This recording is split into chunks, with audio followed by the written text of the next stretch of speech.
Tuesday, September 2nd, 2020. Coming up on Roland Martin Unfiltered, black business leaders have endorsed Joe Biden and Senator Kamala Harris. We'll talk to the head of the Black Economic Alliance about their endorsement. A new report shows that in 2019, Georgia probably removed the voter registrations of nearly 200,000 voters in error. Greg Palast is here with those details. A group of black folks in Oklahoma, led by a 105-year-old woman, have filed a lawsuit demanding reparations for the 1921 Tulsa race massacre. We'll talk with their attorney. Also, a new round of anti-Trump ads, and plus we continue to memorialize the life and legacy of Chadwick Boseman. Folks, it is a jam-packed show. It is time to bring the funk on Roland Martin Unfiltered. Let's go. He's got it. Whatever the miss, he's on it. Whatever it is, he's got the scoop, the fact, the find. And when it breaks, he's right on time and it's rolling. Best believe he's knowing. Putting it down from sports to news to politics. With entertainment just for kicks, he's rolling. It's on go, roll, y'all. It's Roland Martin, Rolling with Roland now. He's funk, he's fresh, he's real, the best, you know he's Roland Martin now.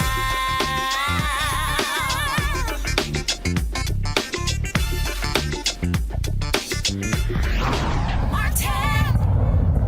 Black business leaders say a Biden-Harris administration would be better for African Americans than a Trump-Pence administration. The Black Economic Alliance issued their first presidential endorsement since its founding in 2018. Joining us now is the executive director of the Black Economic Alliance, David Clooney. David, how you doing? I'm well, Roland. How are you? All right, so when you talk about this particular endorsement here, let's talk about economics. And that is, Donald Trump makes the argument that he has done more for black people since Abraham Lincoln. We know that's absolutely false.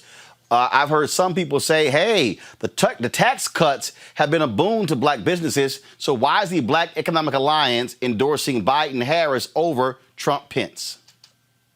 So the Black Economic Alliance, a group of black business leaders, is endorsing Biden-Harris because we've been working with the campaign over the last few months. We've seen them beef up not only their campaign staff and hiring senior black folks like Simone Sanders, Karine Jean-Pierre, having Cedric Richmond, Congressman Cedric Richmond, the former chair of the CBC, Congressional Black Caucus, as their national campaign chair, but also in working with us and getting the input of other trusted black-led organizations and figuring out how their plans can be tailored to close the racial wealth gap. If we want to talk about the 2017 tax plan, let's talk about opportunity zones, for example. That program was meant to drive investment to underserved, disinvested communities, particularly communities of color. In fact, it is largely served as a boon to developers who were doing real estate deals in gentrifying neighborhoods already. There is a significant need for reform, and that's one of the many things that Joe Biden put out in his racial equity plan as the fourth pillar of his Build Back Better. But if you talk to the Trump people, they say, hey, $75 billion has gone to these opportunity zones. I have been asking them for the data saying, show me how that actually has benefited African Americans. They can't do that. And so you're saying y'all analysis is that when he touts those opportunity zones, that has not been helpful to black folks. Our point is the opportunity zones has the right purpose in trying to drive more investment to these communities. We're saying that the way it is structured is in need of reform because it does not apply enough restriction and specific requirements that make sure that the benefit goes to the community that are meant to benefit from this plan. So beyond the economic zone, what opportunity zones, what else are you saying to African Americans, black business owners? Why a Biden-Harris administration would be better for black people economically than Trump-Pence? Great question. So at the Black Economic Alliance, we focus on work, wages, and wealth. All three of those things are addressed in Joe Biden's economic plans. And like I said, we've worked very closely together, and we look forward to working together going forward. at real significant systemic change. I think we have a landscape now politically where we could have groundbreaking legislation and significant reform, particularly led by people who look like us, and having perhaps the most diverse administration we've ever had, given the political climate. But specifically, things like small business support. He is giving public-private partnerships or supporting public-private partnerships in an effort to increase access to capital. The Paycheck Protection Program in general, that Black business owners just do not have enough access to capital, particularly from the traditional banking system. He's talked about making a historic commitment to equalizing federal procurement, investing and boosting home ownership, particularly for communities of color and Black folks. Home ownership is the largest builder of wealth, world wealth, things in the United States over generations. And looking at retirement security, equity, infrastructure plan that's thinking about how, both in your procurement, designing infrastructure plans, there's a specific plans on benefiting communities of color.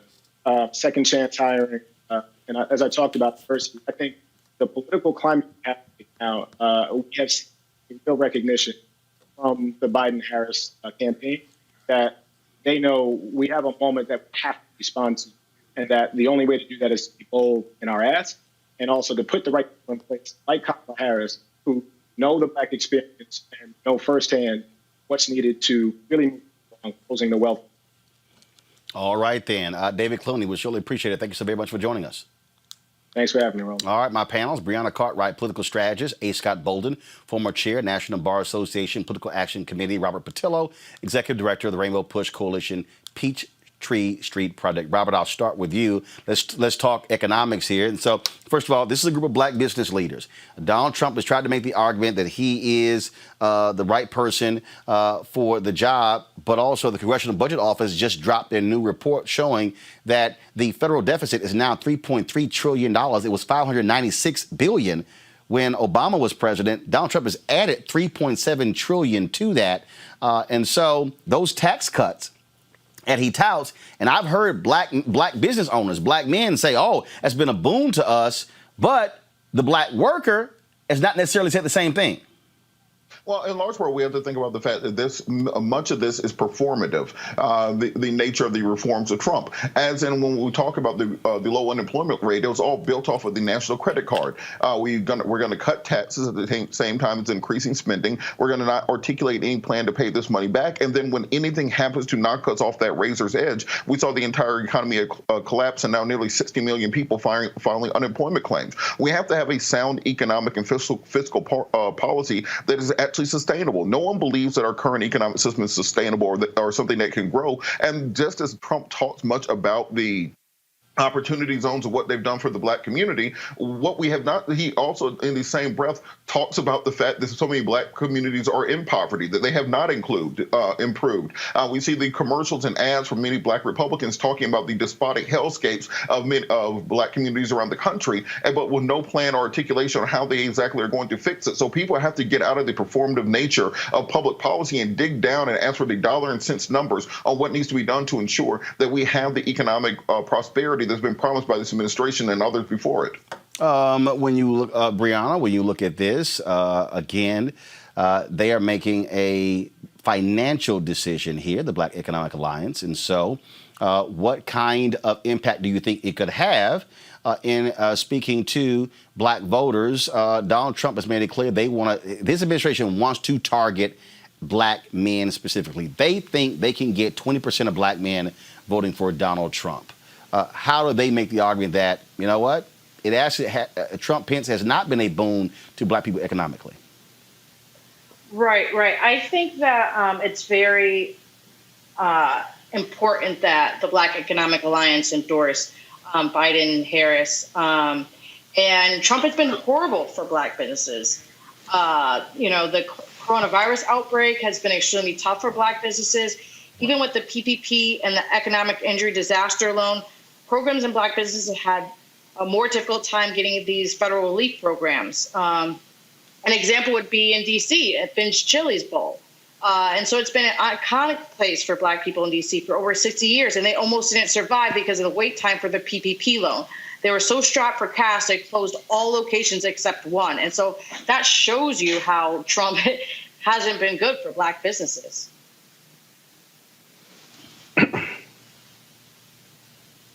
Scott, go ahead.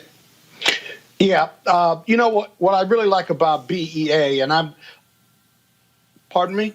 Go ahead. You're live. Go ahead. What I like about BEA is, and I'm a big contributor to theirs, is that they have not only corporate dollars, but sizable wealth of its Black members and board members, and they give money to those who are going to give and invest and select Democratic candidates or even Republican candidates who are going to fulfill their economic agenda, their economic empowerment. There's no other organization like it.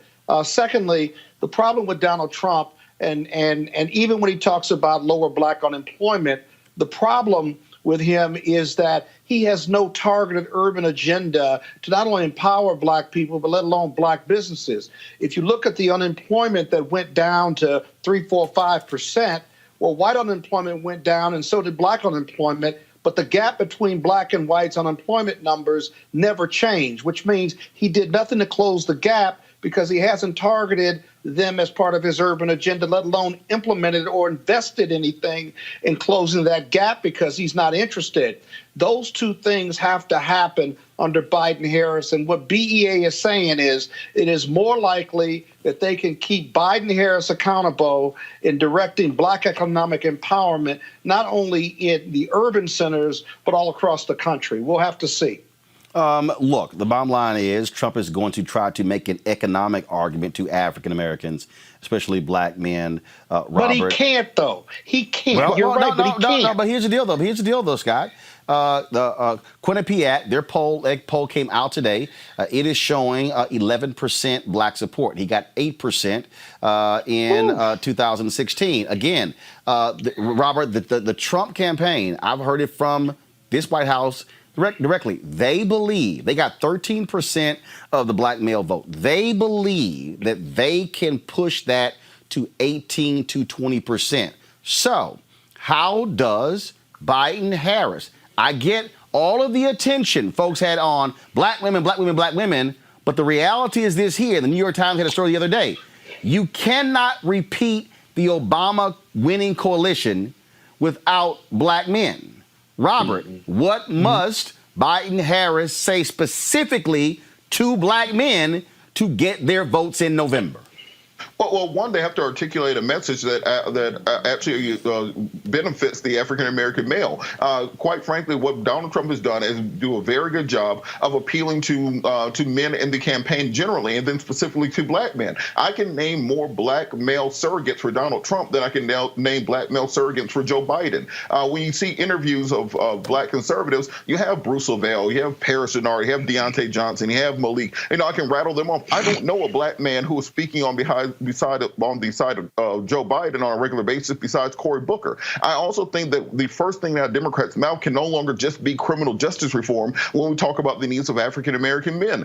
Not all of us are criminals. Not all of us, that's our first agenda item. And quite frankly, they have to make sure that they're articulating this in a way that is that we can actually repeat and that we can hold them accountable for, instead of simply going to the old tropes. They've just launched the the Shop Talk series with the Biden-Harris campaign, so they are making some efforts to reach out. But I do think that you can't just try to ride the Black girl magic train across the finish line. You're going to have to reach out to brothers. And when you go to barber shops, when you go to the grocery store, when you go to your fraternity, when you go to play basketball, whatever you're doing, not many people, Black men, are super excited about the Biden campaign. I think they have about 30 days to fix that. But Roland, they're not excited about it because Biden-Harris aren't talking to them about it. They're talking at them. That's first of all. Second of all, I got to tell you, I think I may have told you this story. In 2016, the janitor in my building said to me after Trump won on election night, he said, "I voted for Trump." I said, "Are you nuts?" He said, "Nope, I'm not nuts."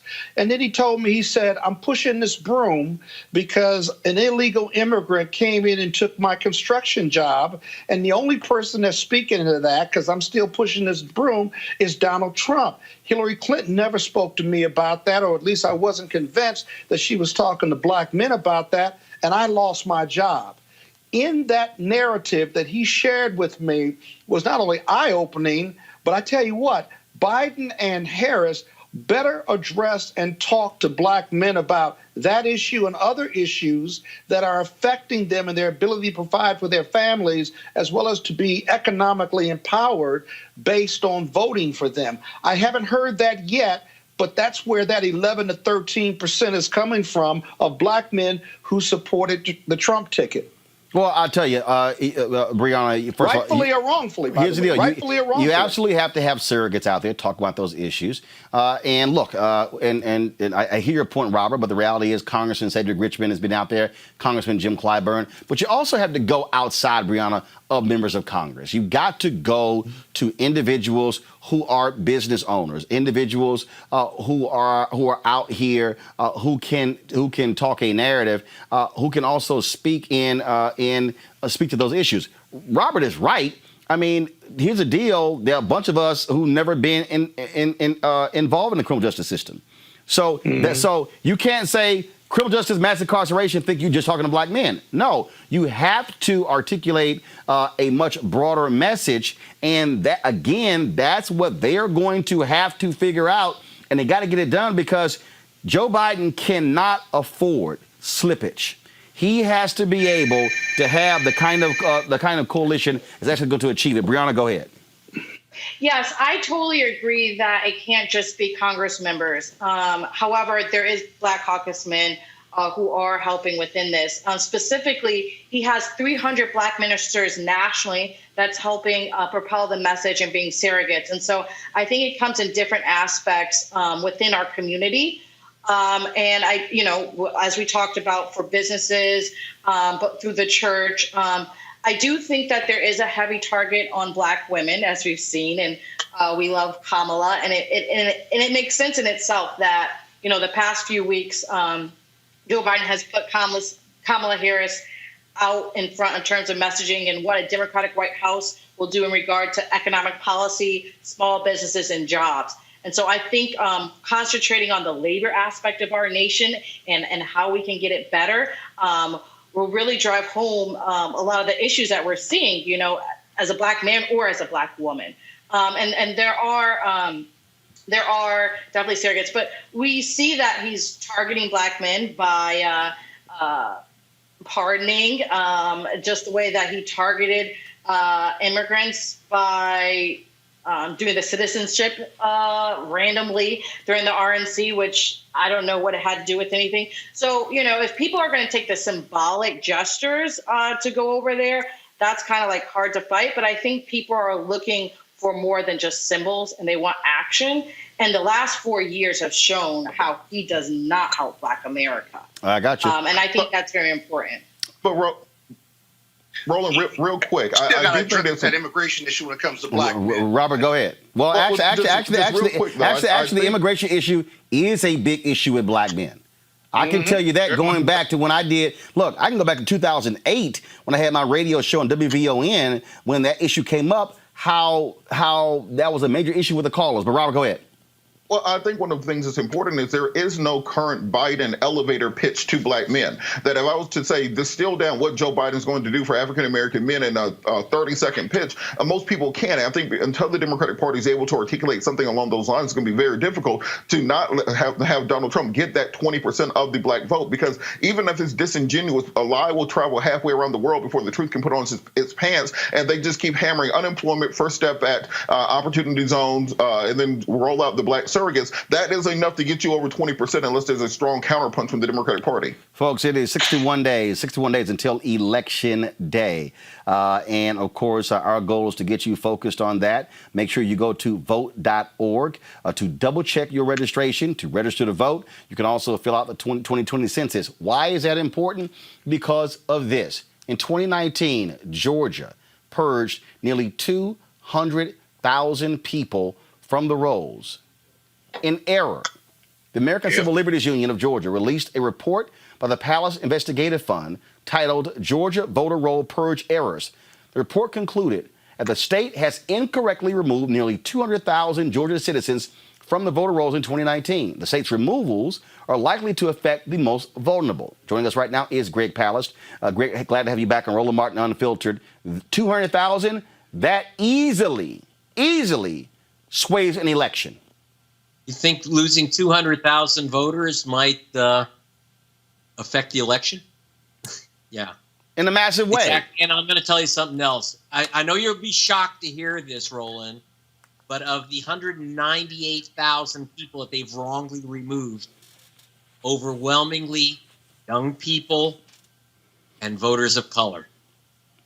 So, you know, are you shocked? No, I'm not shocked. In fact, when you talk about those young voters, I have been telling civil rights groups when they were talking about voter suppression, don't just talk about it in the framework of just people of color. They've got to be telling white folks who are young, hey, they're targeting you too. In 2012, a county clerk in Wisconsin admitted moving an early voting location off of a college campus because too many of those young whites were voting Democrat, and she moved it to a far out place, which made it harder for them to be able to get to. We've seen the same thing happen in North Carolina. And so I've said to young white folks, y'all are part of voter suppression as well. So that's also why I keep telling people they have to check their registration, Greg. Go to vote.org to double check it, because the problem is, and give us your site as well, because people are assuming, oh, no, I'm good. And I'm like, no, you got to double and triple check because they might screw you. Well, if you are in Georgia, I really want you to go to this website. Now, pay attention. It's savemyvote.org. Excuse me, savemyvote2020.org. Savemyvote2020.org. Yes. Got it. Or you can also go to my name, gregpalast.com, and it will link you through. Look, here's what they did. They said all these people moved. 300,000 people. Well, where are the moving trucks, Roland? Atlanta should be emptied out if all these people left. So I was suspicious. So I hired the post office's experts. The post office has people that are licensed to go through address change. The state didn't use the people that the post office licenses to tell you where people live for sure. And by the way, that's in the law. But, what does the federal law mean in Georgia? They've ignored it. As far as we could tell, they found these addresses, I don't know, in a cereal box or something. But all I can tell you is they have very effective at removing voters of color and young people. And 200,000, yeah, that's going to affect November. I'm very worried that people think that they can vote. Because remember, if you're purged, that is, you're erased from the voter rolls, and it's in Wisconsin and Georgia and Michigan and many, many states. But if you're purged, you're not getting that mail-in ballot. You can't mail in your ballot if it's not mailed to you. And that's part of the trick. And most people have no idea that they've lost their right to vote. Yep, absolutely. Well, and we see, again, how they're playing games with it. We're seeing right now what is happening. Look, the Republicans, and I have no problem saying it, they want to shave off thousands of votes because they know they're not growing their party. If they can depress turnout, 1, 2, put all these barriers in place, 3, we see what's happening with the post office, and then even if people do vote, they're going to be looking for every single error. I've got folks now, Greg, who are saying, Democrats, forget mailing your ballot, strap up, get fully loaded, and vote in person because they're going to be targeting those mail-in votes. Yes. Let me explain something. 22% of all mail-in ballots never get counted, Roland. That's the MIT study. 1 in 5 ballots don't get counted. Now, there's ways for you to avoid having your ballot canceled out on you. Number 1, make sure you're registered. You're not getting that ballot if you're not registered. 1 in 10 people who ask for the ballot don't get them or don't get them on time. So ask like right now. Yep. Like right after this program, you go and ask for your mail-in ballot if you want it now. And you mail in at least a week and preferably 2 weeks early. And then if you have healthy friends, they should go in and be poll watchers for the vote count, because you're right about something. When when ballots are mailed in, about 1 in 8 mail-in ballots is challenged. They don't like your signature. 100,000 people lost their vote for postage due. In fact, signature, 141,000 ballots were thrown out because of suspect signature. Now, were there 141,000 fraudulent, felonious forgers who stole ballots and forged your signature? No, no one, not one person was arrested for forging an absentee ballot, but they disqualified 141,000. Be very careful how you fill it out. My sister, who's a lawyer, lost her vote, her mail-in vote, because she didn't properly fill in the bubble next to her candidate. Wow. Follow the instructions. And in many states, by the way, you're going to have to have a witness. In Alabama, 2 witnesses, or you're going to have your ballot notarized. So you might be right that the best thing, if you're safe enough, if you are young enough, healthy enough, bring your hazmat suit and an umbrella and some food and get ready to wait 4 or 5 hours in that line to vote. But I would rather you vote early when there's no lines. Yeah, right. Okay? Understand there's no lines in midweek when people are at the early voting stations. Almost every state has it. And a lot of states let you fill out an absentee ballot and then bring it in so you don't have to go through the post office. Get your ballot, fill it out, bring it in, put it in a drop box, your county elections office, or take it to the polling station midweek during early voting. There's no one there. It's safe, it's quick, and you don't have 4 hours in line on Election Day. Greg Palast, I appreciate it. Again, go to gregpalast.com, GREGPALAST.com. If you are in Georgia, to double check to make sure that you have not been removed from the voter rolls. And is it SaveMyVote2020.org? Exactly. SaveMyVote2020.org. Okay. You got it right. All right. Greg, we appreciate it. Thanks a lot. You're the best, Roland. Bye. Thank you very much, sir. Robert, I want to start with you. You're there in Georgia. Stacey Abrams constantly talked about this in her race against Brian Kemp. This also, though, is not just Georgia. That lawsuit, when it came to purging people from the voter rolls, which the Supreme Court allowed, which they allowed to go through, which is interesting because when it came to the gerrymandering case, they said, hey, we don't have any role when it comes to political gerrymandering, but they allowed that to go through. There was a white guy who sued in Ohio, which opened the door to voter purges, where they say, hey, you haven't voted in 1 or 2 elections, we can remove you from the rolls. We have to get our people to be constantly in a state of mind, check your registration, because I had a frat brother who texted me, he voted in the primary this year. Watches this show. He's in Arizona. Went back.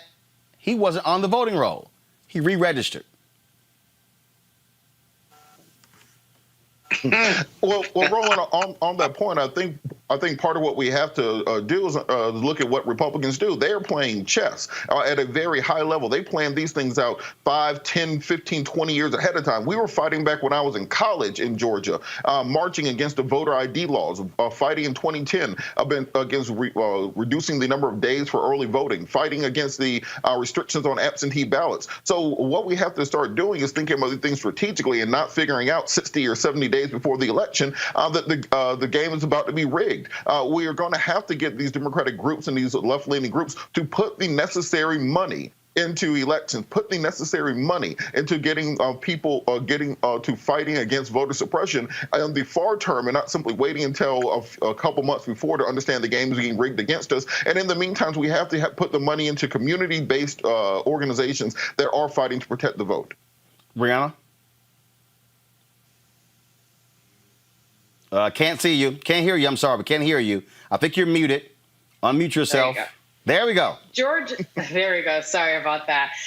Georgia's under Republican control. It's a laboratory for stealing democracy at this point. And it's crazy to think that nearly 200,000 people in Georgia were removed from the voter file under the pretense that, they had moved. In fact, that they did it.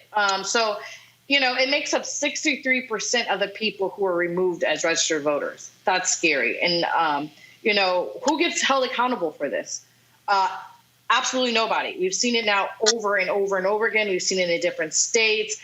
It's going to get worse. We need a lot of people on deck. I do like the suggestion. I know more states were ramping up of putting drop boxes. instead of mailing. But, Republicans, have been targeting disenfranchisement for a while. That's how Stacey Abrams lost her election, little over 50,000 votes. And Republicans control the state. And so it's even crazier that, the reported number of voters who are legally removed to be even higher, as this number doesn't include those who moved within their district, who actually did move. And so someone, could have moved from apartment A to apartment C in the same building, and Georgia would have removed them from the list of registered voters, which is insane. And so we do need to make sure that we're equipped. I do know, I think it's, I can't remember, but I do know that there's now a store that's going to have their workers be poll workers. We need more poll workers. That's the gap. Old Navy. Old Navy.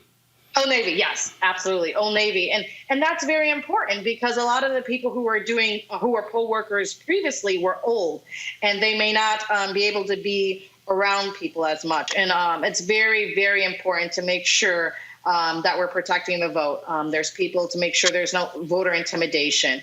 And so we've been ramping up on that. And I think it's very important to make sure today that you go to make sure that you're still registered to vote, and that you, that if not, you get registered to vote, because in some states, starting this month, you're going to receive a ballot if you're doing absentee.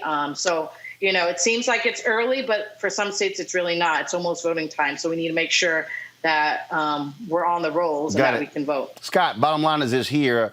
Again, part of our job is to ensure that you don't get caught up in the web. So to Greg's point, 22% of mail-in ballots are getting thrown out. Bottom line, if you're going to vote by mail-in, check everything. Check full name, check your address, do everything exactly the way it's supposed to go to ensure your ballot is going to be counted.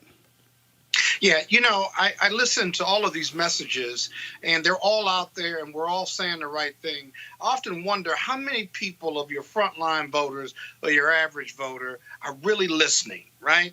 They say to themselves, how hard can it be to vote? I got it. I'm going to cross my T's and dot my I's, and I'll get there, and so forth and so on. And I guess my message to them is that, no, this is not going to be easy. We're running against three different opponents as Democrats. We're running against the GOP and Donald Trump. We're running against foreign interference in our democracy. The reports have come out on that. And then we're running against voter suppression, not only in swing states, but all around the country, and not just in the South. And so the Democrats, regardless of us being up 10 to 12 points, if you will, or even 7 points, run and vote like you're down 7 to 10 points. Vote early, do it the right way. Or as he said, I love the idea of your last guest. He said, fill it out, right? And take it down early in the middle of the day when nobody's there and do your early voting. That's a perfect scenario for those who may be elderly, those who are middle-aged, and even young people, despite COVID. And it's healthy, too, if you do it that way with your mask and what have you versus these long lines and stuff. We got to pay attention on this one, right? Because our life and our future and our future of our country literally depend on it. And so we've got to treat it that way. And I hope everyone watching and their families treat it that way, because it's super serious business. It is nothing to sleep on. But here's the deal, though, Robert, they are listening. They are listening. I mean, I get the emails. People have gone back and checked. But here's the piece. You got to do it every day. Look, mainstream media, they aren't doing what we're doing, okay? They're not doing this, all right? Mainstream media, that was that case at CNN. They were working on a voter suppression documentary that was going to air in October. I was like, what the hell are y'all doing? The registration's already passed.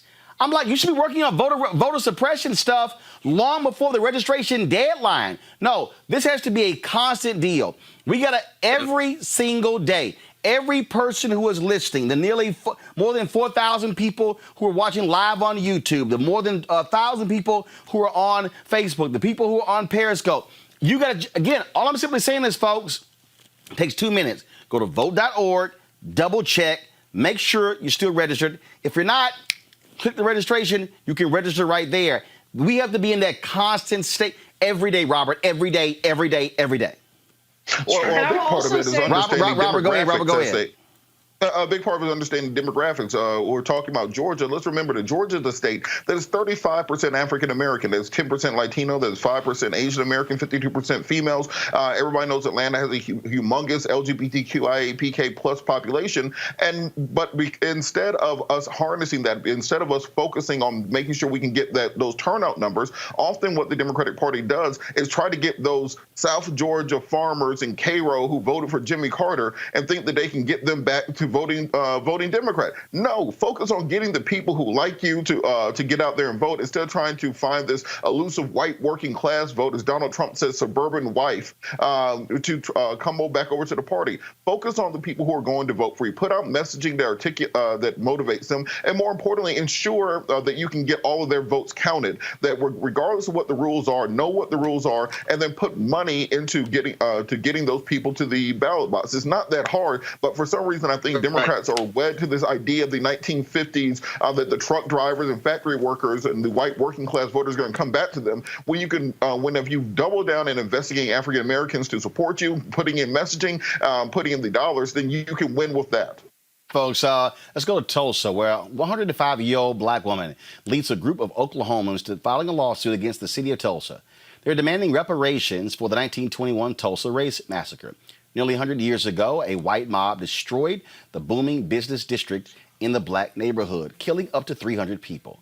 The lawsuit affirms that the massacre is responsible for racial inequality in Tulsa today. Joining us right now is Tulsa attorney Demario Solomon Simmons. Demario, so first of all, this has been a case, I've covered this for years.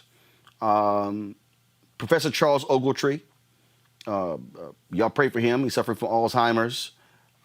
Johnny Cochran and other black lawyers were working on this particular case. The state of Oklahoma, they apologize, but have not done what was right when it comes to financial. And that is, and there were more survivors who were alive when this thing 15 years ago, and they've been fighting this thing for the longest. You're suing for this one. You're suing the city, not the state. Explain. Well, thanks, Roland, for having me on, and thank you for invoking my mentor, Charles Ogletree. I started my legal career 16 years ago as a baby lawyer, working with he and Johnny Cochran of the Reparations Coordinating Committee on the federal case. And as you know, that case was kicked out of court by the 10th Circuit and ultimately not heard by the Supreme Court in 2005. Our lawsuit is much different, and we feel much stronger about our chances moving forward this year because we are actually following our case in the state court system, utilizing the Oklahoma's powerful, very powerful public nuisance law. And our public nuisance law, you may have remembered just last year, the state of Oklahoma sued the opioid companies, Johnson & Johnson, and received a $525 million verdict, utilizing the same theory and law that we're utilizing, which is a public nuisance theory. So by suing the city, now this becomes a state lawsuit, not a federal lawsuit. Well, we're suing, the defendants is actually the city, the county sheriff's office, the Tulsa, what's called the Tulsa Development Authority, and the Tulsa Metropolitan Planning Commission, and also the National Guard. So we have 6 defendants that we're actually suing. And our theory is, again, it's under Oklahoma law. We have 2 claims. One is public nuisance. So basically it goes like this, Roland.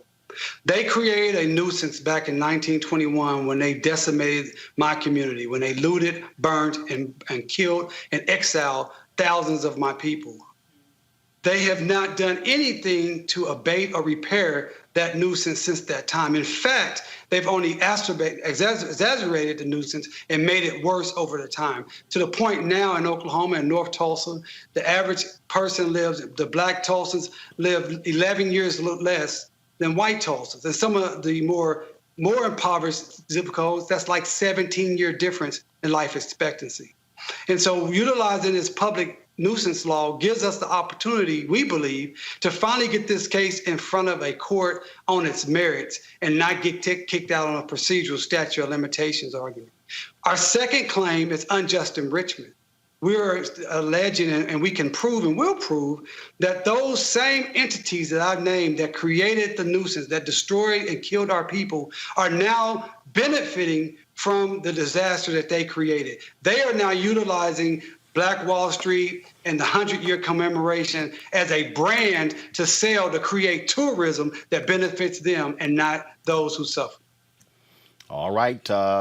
We certainly appreciate you joining us. Good luck in this lawsuit, and we'll certainly be covering it in the future. Appreciate it, and ask everyone go to justiceforgreenwood.org. That's justiceforgreenwood.org, and sign up for regular updates. All right, sir.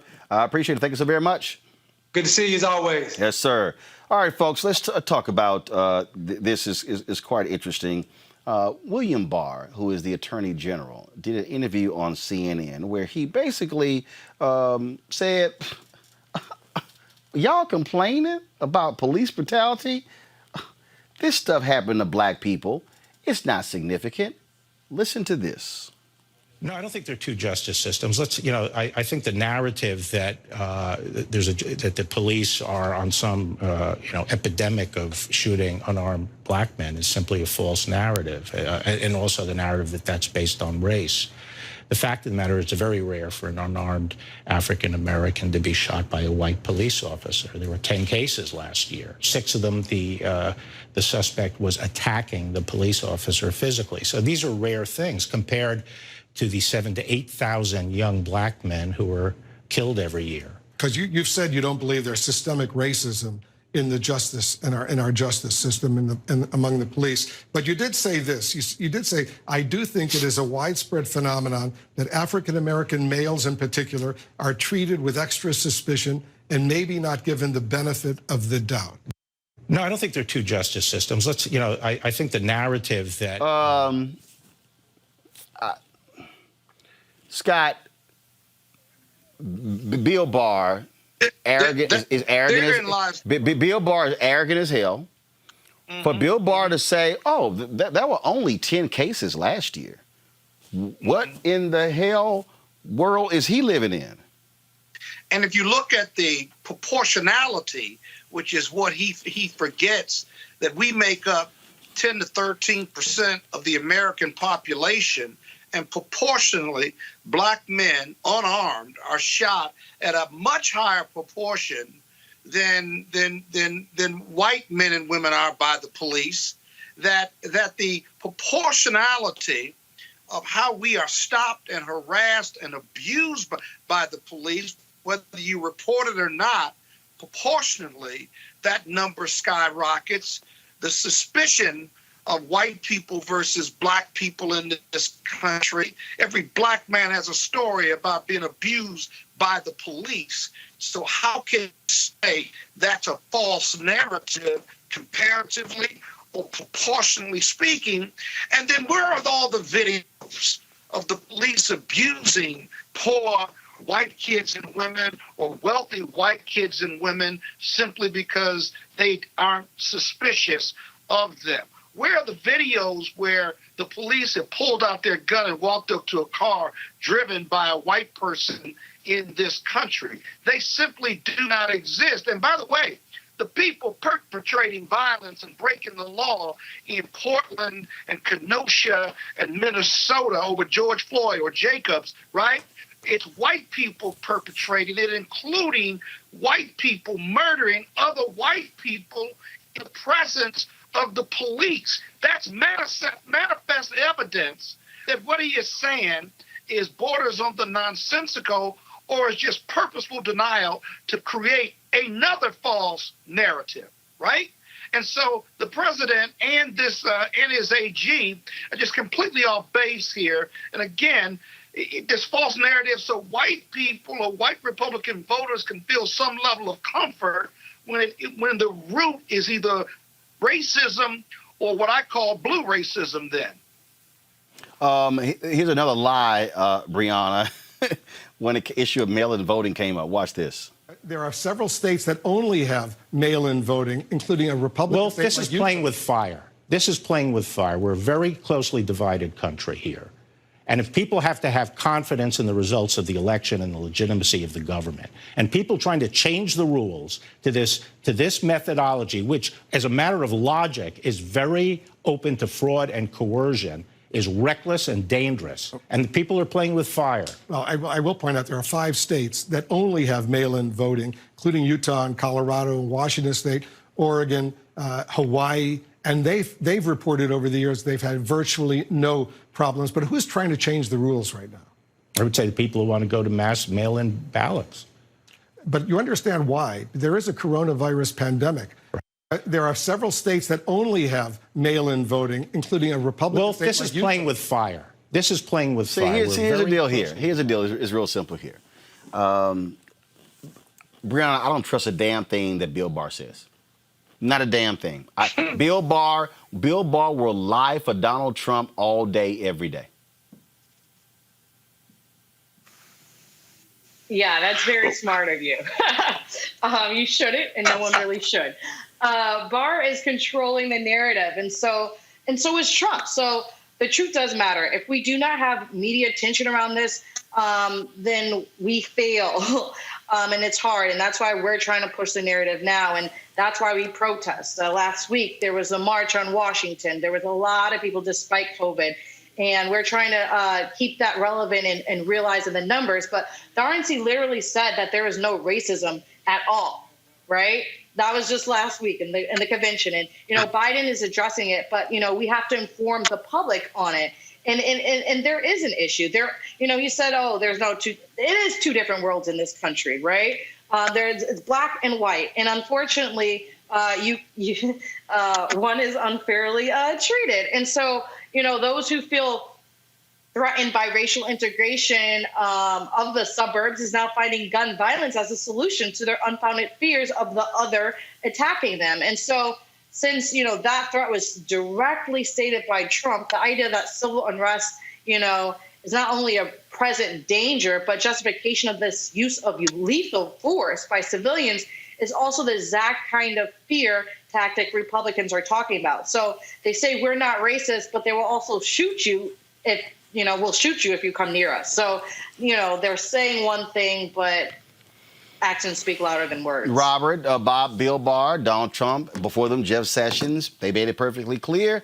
They did not want to have these police consent decrees. They said, it was just causing too much more morale problems for the officers.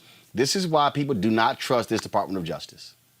Well, there's no reason to trust this Department of Justice. Let's understand something. That to Barr's statement about this narrative, what narrative means is your way of dismissing someone else's lived experience. If you remember before the Me Too movement, when women would talk about sexual harassment and rape and workplace allegations, it was called a narrative. So he's trying to say that these lived experiences that African Americans and in particular the African American males have had somehow don't exist. I don't have any black male friends who haven't either been in the back of a police car or who have not spent a night in jail. I'm talking about doctors, lawyers, engineers, IT specialists, so on and so forth.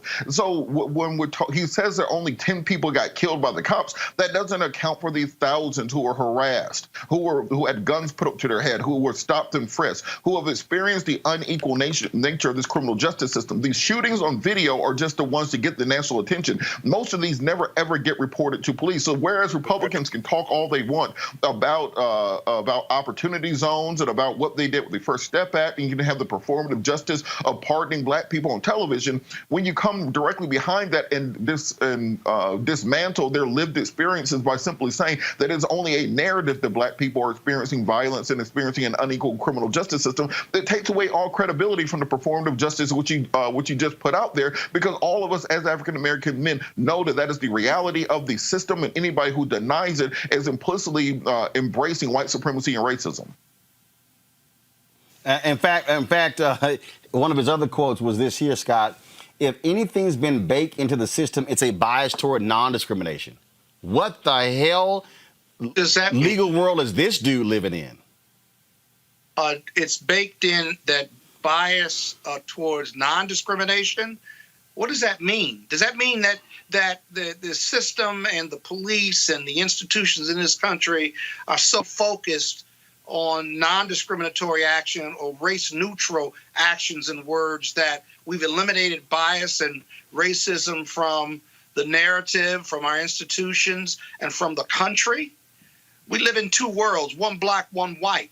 And so the last person I'm going to take advice from on what racism is and its definition and how we live in our black world, if you will, and how we're perceived is someone that doesn't look like me. And he doesn't look like me. And people who haven't lived in our world, whether you're part of the working rich or the poor and the disenfranchised, you have zero capability of telling me about my life, what racism is, and what I ought to be doing or not doing about this racism narrative that white America wants to deny because they see a black president or they see Oprah Winfrey or they see these images of exceptions to capitalism and racism and all that comes with it. They think they've made it. These people have made it because there is no racism. But those people who are doing well, professionals as well as the very wealthy and the working rich, have made it, however you define it, despite racism, despite oppression, that despite the fact that race is the tie that binds us. Economics may separate us, but race is the tie that binds us. And we've made it, however you define that, despite racism, not because of it or because it doesn't exist anymore. These are fundamental difference between how people, black people and white people, perceive this country because our experiences are substantially different. And you can't own your experience or own my experience if you've never been in my experience. So stop denying racism. And stop telling me what racism is for me as opposed to white America's view of it, which is all forgiving. And that was a long time ago. And why should I pay for my ancestors? I want to fix what your ancestors did to me. I don't want you to forget about it. Fix it. Bottom line, but Barr ain't gonna do it. So I have no trust in Bill Barr. Folks, gotta go to a break. When we come back, we'll talk about the latest round of anti-Trump ads. Also, we'll talk with Jacob Blake's father. He'll be joining us along with attorney Ben Crump right here on Roland Martin Unfiltered. Back in a moment. You want to support Roland Martin Unfiltered? Be sure to join our Bring the Funk fan club. Every dollar that you give to us supports our daily digital show. There's only one daily digital show out here that keeps it black and keep it real as Roland Martin Unfiltered. Support the Roland Martin Unfiltered daily digital show by going to RolandMartinUnfiltered.com. Our goal is to get 20,000 of our fans contributing $50 each for the whole year. You can make this possible. RolandMartinUnfiltered.com. As our community comes together to support the fight against racial injustice, I want to take a second to talk about one thing we can do to ensure our voices are heard. Not tomorrow, but now. Have your voices heard in terms of what kind of future we want by taking the 2020 census today at 2020census.gov? Now, folks, let me help you out. The census is a count of everyone living in the country. It happens once every 10 years. It is mandated by the U.S. Constitution. The thing that's important is that the census informs funding, billions of dollars, how they are spent in our communities every single year. I grew up in Clinton Park in Houston, Texas, and we wanted new parks and roads and a senior citizen center. Well, the census helps inform all of that and where funding goes. It also determines how many seats your state will get in the U.S. House of Representatives. Young black men and young children of color are historically undercounted, which means a potential loss of funding of services that helps our community. Folks, we have the power to change that. We have the power to help determine where hundreds of billions in federal funding go each year for the next 10 years. Funding that can impact our community, our neighborhoods, and our families and friends. Folks, responses are 100% confidential and can't be shared with your landlord, law enforcement, or any government agency. So please take the 2020 census today. Shape your future. Start at 2020census.gov. Uh-oh, Donald. Bad news. The ratings are in for your convention. It's not pretty. Biden had better ratings than the president last night. Joe Biden beat you.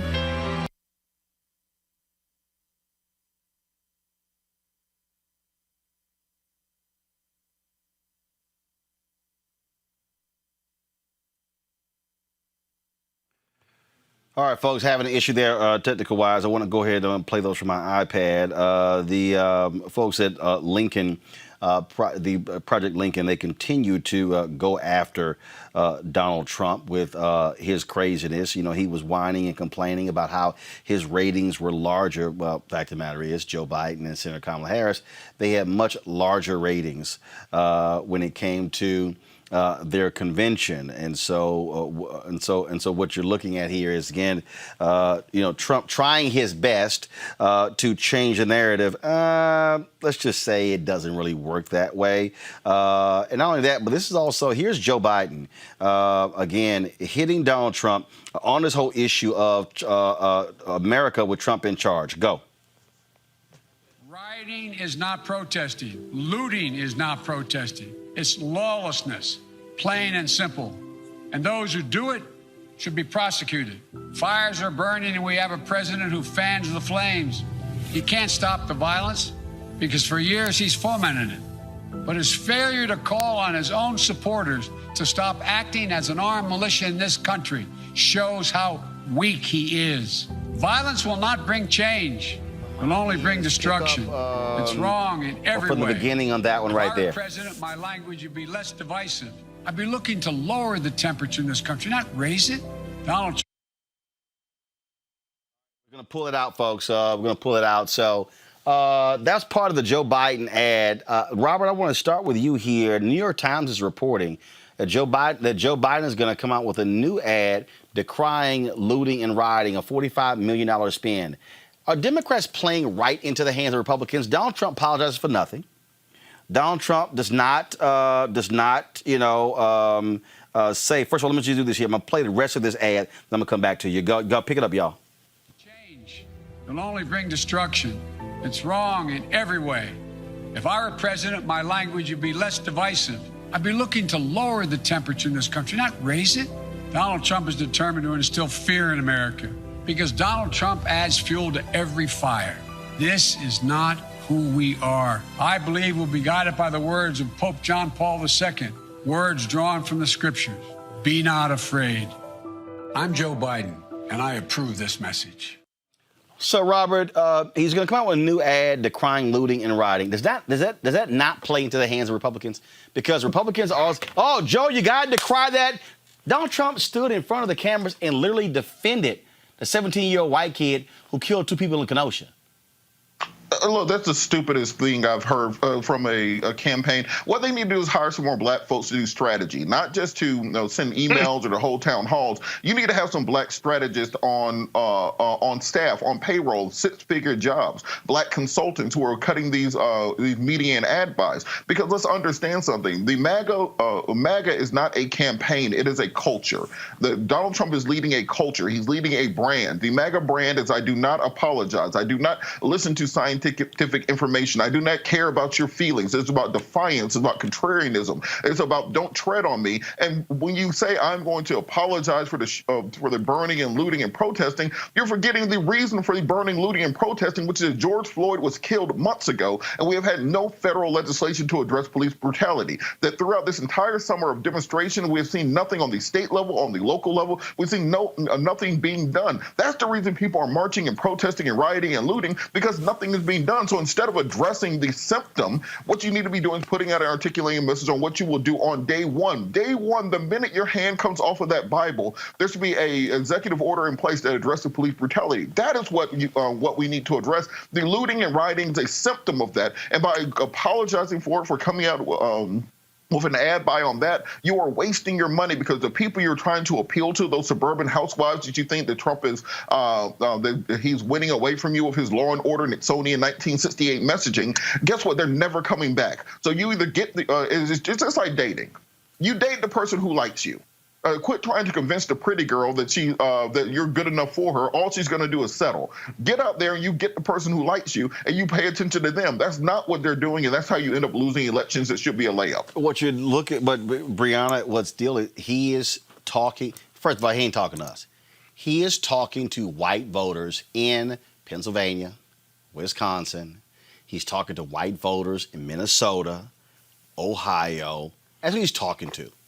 He's talking to those white voters because Donald Trump is targeting those white voters by saying, oh, suburban women are just scared. Look what they're doing. That's what he's doing. But by doing that, does he play right into the Republicans' hands? Because what's the next thing they're going to say he better apologize for? He better criticize. They apologize for nothing. Yeah. So I think overall Biden's message is on point. And we do see the issues of the bars and the Trumps who just want to dismiss versus discuss. And so, you know, I do believe that the whole Trump is awful, we finally need to get rid of this orange clown is not enough. And the reality is Joe Biden is elected with a Democratic Congress. Within a year, America will have a $15 an hour minimum wage, the most significant expansion of federal aid to childcare since Head Start was founded. The massive investment needed to retrofit our country 100% towards clean energy by 2035. The most significant infrastructure bill in 30 years, and healthcare coverage expanded to literally millions of more people. And so collectively, those things will make tens of millions of lives better, raise millions of workers out of poverty, save hundreds of thousands of people from early deaths, and improve the childhoods of millions of children. Not to mention possibly help save our species from extinction. So that's why we need to vote for Biden, not just because Orange Man is bad, right? And so I do think that's very important to press those points. Let's go to back to those ads. Go ahead and press play. Uh-oh, Donald.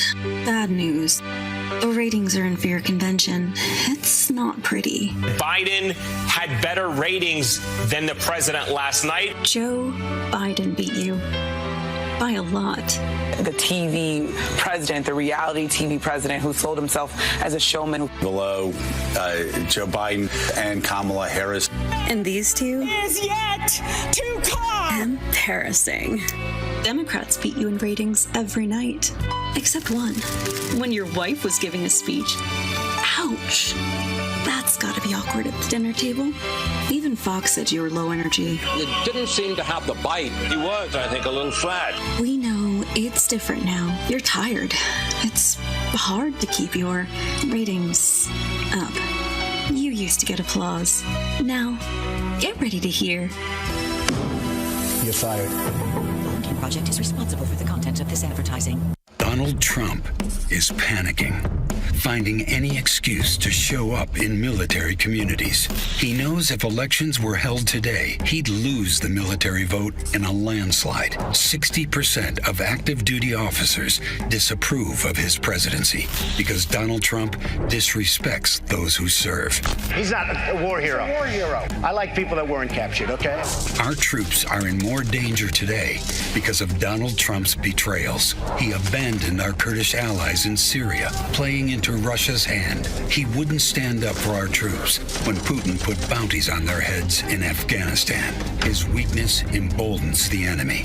Now, Russia is directly engaging U.S. troops, slamming into our patrols in Syria, intercepting our bombers, and flying their bombers dangerously close to American airspace. Trump's refusal to defend America's national security is dangerous.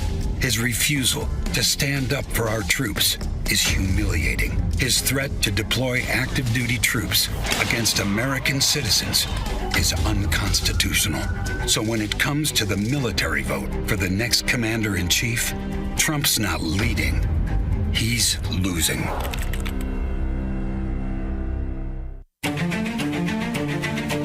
Environmental pollution contributed to the deaths of about 9 million people in 2015. That's nearly 15 times as many deaths from war and all forms of violence. A newly released government report is revealing the dire consequences of climate change.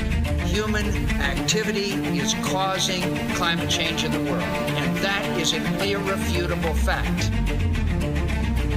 I'm announcing my plan for clean energy revolution. Clean energy is a job engine. It helps to create a more resilient economy across the country. Today is a historic day in the fight to protect our planet. The Paris Agreement. The United States and China joined that agreement together.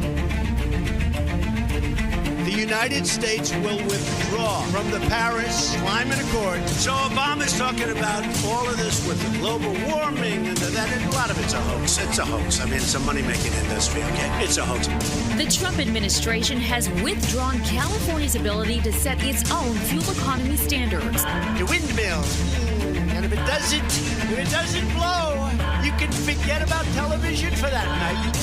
President Trump has taken unprecedented action to roll back environmental protections. He has repealed regulations that protect water, air, and land. Unravel the protections that will save billions of dollars and thousands of lives. Largest attack on U.S. climate action in history.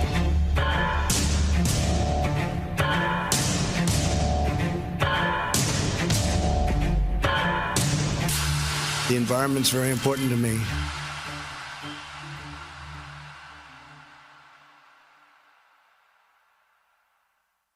I want to make it absolutely clear. Rioting is not protesting. Looting is not protesting. It's lawlessness, plain and simple. And those who do it should be prosecuted. Fires are burning, and we have a president who fans the flames. He can't stop the violence because for years he's fomented it. But his failure to call on his own supporters to stop acting as an armed militia in this country shows how weak he is. Violence will not bring change. It'll only bring destruction. It's wrong in every way. If I were president, my language would be less divisive. I'd be looking to lower the temperature in this country, not raise it. Donald Trump is determined to instill fear in America because Donald Trump adds fuel to every fire. This is not who we are. I believe we'll be guided by the words of Pope John Paul II, words drawn from the scriptures. Be not afraid. I'm Joe Biden, and I approve this message. That was a Biden ad I was talking about. That Vote Vet ad is kind of important, Scott, because according to the Military Times, Trump has seen a 20-point drop in the military support. More military folks are supporting, more active duty military people are supporting Biden over Trump. Interesting. Yeah, I like that ad a lot because it was factual, it was hard-hitting, and it showed the visual with him and Putin, who we all know he will never challenge us, even stood down to. Now, that's very embarrassing to conservatives who support the Lincoln Project. There's so much material to fact-check Donald Trump on. He's told over 10,000 lies for the last 4 years or 3.5 years or 3.5 plus years. And so it's a matter of really organizing it more than anything and reminding the people, whether they're suburban women or the elderly in Florida who are suffering from COVID or the suburban educated women. I do think you have to go after those if you're showing that he's losing that support. The majority of white Americans aren't going to support him as a Democratic candidate because the majority of white Americans think the Democrats, when they talk about jobs and they talk about the environment and they talk about criminal justice reform, don't think the Democrats are talking to them anymore. They think they're talking to people of color and women of color. And so that's okay. We're not going to get every white voter, but if you're losing suburban white women who don't feel safe because of Donald Trump, you've got to remind them that this is Trump's America. It's so easy to fact check him because he lies so much. Even if you were to interview him, you just say, well, who are you talking about? What are you talking about? And you can see even the Fox reporters who interview him, who are friendly interviewers, thinks he's gone off the rail. If you look at the Laura Ingraham interview, it was pathetic, if you.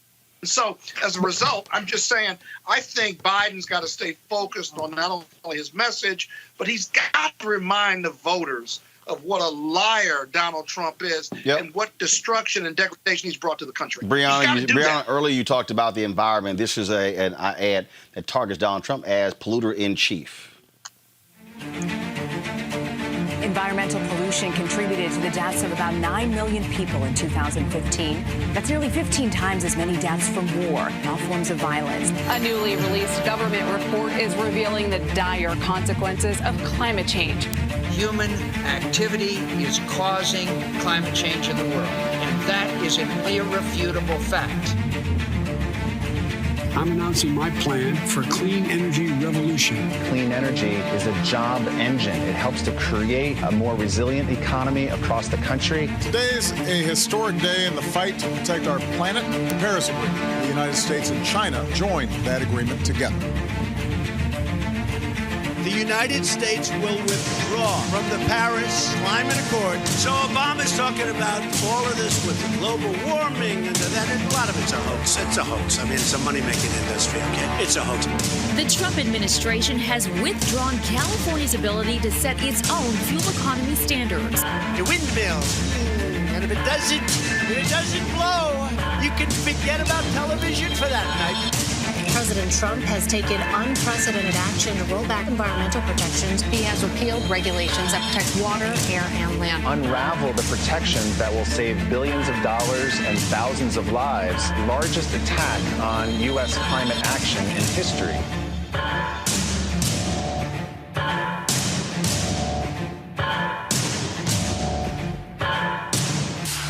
The environment's very important to me. Brianna, will the environment be an issue? Is it an issue? Or are you going to have folks who say, as long as I'm making money, I'm good?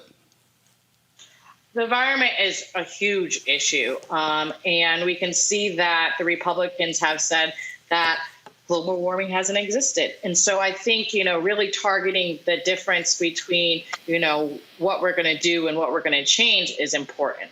It does affect urban communities. We spoke about that and how we, need to talk more to Black men and so forth, because, if global warming happens and you're, can't pay the bills and so forth, that old person could have a stroke, right? There's so many issues. If it's concrete jungle, it will warm up more. And I don't think there's been that much of a tie of the urban community and the environmental issues, and more of a tie of the environmental issues and how we can help it with jobs, right? The Blue-Green Alliance. And so I do think it's very important. And I do think those ads show how Trump is a liar. And I think it shows his mental fragility. And I think that's very important because we want change. And so within that, you have to assess what's been done in those 4 years. And if all of those are lies, how are you going to trust that we're going to fix the issue, going up, taking us away from the world and fixing the issue instead of bringing us together? And I think that's really one of the strong things that I've seen within this campaign is that, Biden can really focus on, on foreign affairs and rebuilding our standing around the world and serving as a peacemaker in chief to cut compromises with Congress, while Kamala and others can be fully empowered to work the inside game and, rectify the economic mess and address the climate crisis. And so it gets us out of this post-COVID world. And so, we... some may know, coming from Michigan, there's still the water issue in Flint. It's been years and people still have to drink out of bottled water. And so this needs to change immediately. And so it is important to assess the environment and who can be a better person for our environment. And then we have the issues with the schools and the ventilations, and they're being tremendously behind and wanting to put, the kids back into school and not clear the air ducts and PPE. And so there's a lot of issues, and that goes around the environment. I don't think a lot of people understand how it's interconnected in a lot of different places in our lives. All right, then, Robert, you were talking about Democrats going after Republicans. Don Winslow, who is an author, he's been putting his own ads out. Watch this here. He calls his hashtag open letter to Republicans. I could stand in the middle of Fifth Avenue. Everyone says that no one can talk to you. And shoot somebody. Everyone says nothing we show you will matter. I wouldn't lose any voters, okay? They say video, pictures, audio recordings, none of it matters. When you're a star, they let you do it. You can do anything. But like millions of people, I keep thinking something will turn you around. I thought children in cages would do it. I thought Russian bounties on U.S. soldiers would do it. Those are our soldiers. I thought 180,000 dead from a virus that could have been stopped would do it. It is what it is. I was wrong. So maybe it's not that you don't hear us. Maybe it's just that you don't care. We're libtards, we're fake news, but we live in the same neighborhoods. We walk the same streets and our kids go to the same schools. Let's just deal with some facts. Mexico never paid for that wall. It was a lie. Trump never delivered a medical care plan to replace Obamacare. It was a lie. Trump promised to release his tax returns. That was 4 years ago. What the hell is in those taxes? Just another lie. How many times does a person have to lie to you before you stop listening to them? 17 U.S. intelligence agencies said Russia interfered with the 2016 election. That happened. He holds the Bible in his hands while burning every verse in it. Trump tells you that the press are fake news and enemy of the people, so you won't believe anything they say. You are fake news. But you know you can go to YouTube and watch a raw video for yourself. Or is YouTube part of the deep state? What happened to the Republican Party? Ronald Reagan must be rolling over in his grave. This is not America, and scaring the hell out of you every day is not leadership. It's just marketing. On November 3rd, you can end the chaos. You can tell your friends and family that you voted for Trump even when you voted for Joe Biden. Thanks for your service. No one will ever know. Think about that.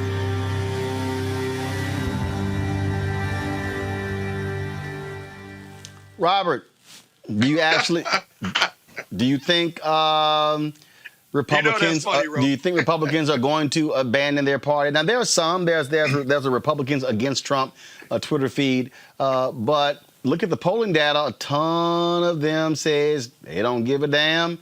They gonna stand right with him, the Republican Party.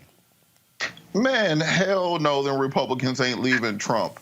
And let's understand something. These commercials are just weak. They are soft. They are not making any sort of penetration. They are not swinging anybody who is currently a Trump voter or is currently a questioning voter over to the Democratic side.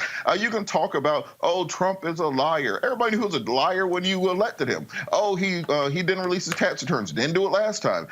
What you have to understand when I say that MAGA is not a campaign, it is a culture, that these people are bought into the idea of American contrarianism, American exceptionalism, that I do not have to listen to you nerds talking about the environment. Oh, no, the penguins and stuff are going to die. What these people care about is the projection of strength. So when Democrats are running ads saying, well, Trump has lied to you about XYZ, and then Trump comes back and says, Joe Biden is going to move terrorists and MS-13 into your neighborhood to rape your white wife. That is not, you're not counterpunching effectively. You have to match your response with what the original punch was, and this is why he's projecting this image of strength. As long as Democrats continue with this weak, feckless nature of their campaign, you're not going to be able to beat up a bully by trying to out-logic him or trying to fact-check him. Trump is effectively bullying the Democratic presidential race right now, and I don't know if that's going to be enough to get Democrats across the finish line if they're going to continue with these weak responses. One more Don Winslow ad for you where he talks about the Trump zombies. Scott? But Scott, wait. Guys, go to my iPad, please. Donald Trump has been telling us for weeks now what a Joe Biden America will look like. Let's take an honest look at what Donald Trump's America looks like right now. We have some bad hombres here, and we're going to get them out. I don't know where the you came from.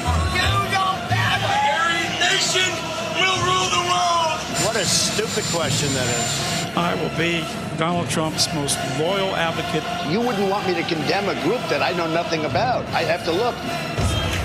We own this country. We make the laws. We tell them what and where and when. They don't tell us. I'll beat that mask off your face. Get him better. Get him out of here. Nasty Mexican duck. You also had people, very fine people, on both sides. White supremacy. Trump will win, and we're going to bring it back, brother. Driver of this gray Dodge mows down a group of marchers.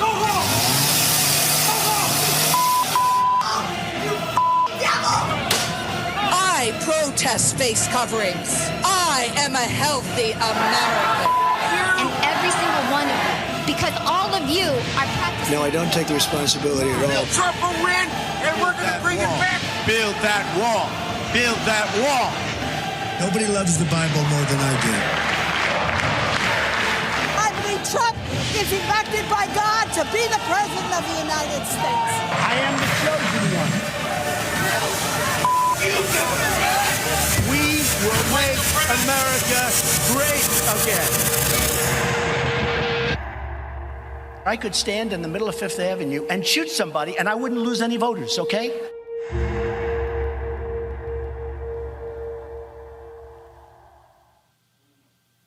Now that's an ad, Scott. Now that's an ad. Now we got a fire. Now that's a fire. My goodness, did you notice the theme? The theme music was from Omen 2? Of course, of course. Yeah, exactly. And it was all factually accurate. This is Donald Trump's America. It's interesting that ad and the Lincoln ads are much better than the Biden Democrat ads. Have you noticed that? Oh, we've been saying that. We've been saying that for months. So that don't even. I know. I mean, who's putting these ads together, Robert? You're right about one thing. They need to. This is a political gangster we're dealing with. That last ad was a gangster ad. But I do think this, Robert. Those ads, you're not going to change that 40%. So that's baked in. He's not going to lose that 40%. We're not trying to get those. But if you're losing independents and the elderly and the Lincoln Republicans that are out there, that's what the Democrats are going after, reminding them of the lies, reminding them of all of this negative material. It's so much. You got to organize it and stuff. It's not like a normal election. And so those independents, those educated women in the suburbs, those elderly voters, those who took a chance on Donald Trump, right, as independents, you can get those. You may not get the majority of them, but you can get those. If you look at the polling, and I've looked at a lot of polling across the board where you're averaging them in and out and stuff, the elderly vote in Florida is really important. He's still losing there. The military vote, as Roland said earlier, he's losing there. These suburban women voters, his message at the convention and after convention isn't working. There's a new poll out today. I can't remember who it was by, but it was on CNN, that whereby 60% of the Democrats are worried about the economy and worried about crime and racism and stuff, not Republicans. It's the Democrats. And so those persons that he needs to scare and get their vote, at least so far, his messaging isn't working, at least according to the poll. But Scott, on that same point, if you change the music on that ad, you can't tell the difference if that's a pro-Trump ad or an anti-Trump ad, quite frankly. And what I mean by that is that the way that we see that as being American chaos, as being white supremacists run wild, on the other side, the quote-unquote suburban wife, as Trump refers to them as, they see that as people standing up for their way of life. The new dog whistle they're using is Western civilization. We're protecting Western civilization from the mobs and from the hordes that are out there. And that looks like a pro-Trump ad to me. What I want to see is show me the ad. But to the 40%, hold on, Scott. Show me the ad. They're just as ignorant as Trump. Look, you can call them ignorant, but they get a vote just like you get. That ignorant redneck that you're talking about gets the exact same number of votes that you get. And quite frankly, show me the ad of any Joe Biden supporters being that enthusiastic about Joe Biden. Show me the ad of any Joe Biden supporter walking down the street holding a Biden-Harris flag, screaming at other people. You have to have that kind of energy, and what the Democrats are not doing, they're depending on Trump to energize their base. There's nothing that Biden is putting out to energize people in his base the same way that Trump has his people out there. Oh, but Trump can't grow. I agree with you. You need that Democratic energy. We've got to show that. No, that's not true. That's not true. Here's the deal. Trump can grow. White people can do what they did. Listen, Scott, listen. White people can do what they did in 2016. 53. They broke late. 53%. Okay, here's the deal. No, I'm not done. I don't use phrase like "not gonna happen." You know why? Because his ass is in the White House. Look, Roland. Yesterday I was at the. I was with you that night. I don't. So you will never hear me say "can happen" because It did happen. And what I'm saying is this here. It ain't gonna happen. It's 60. No, I'm telling you. I keep telling everybody. No. I keep telling everybody. Ignore polls. Ignore. No. Ignore. Are humanly decent who believe in America, and I'm gonna tell you, they're gonna come out in droves and eliminate this mistake that they made. Scott, I gotta believe that, Roland. Because if I don't believe that, if you don't believe that, right?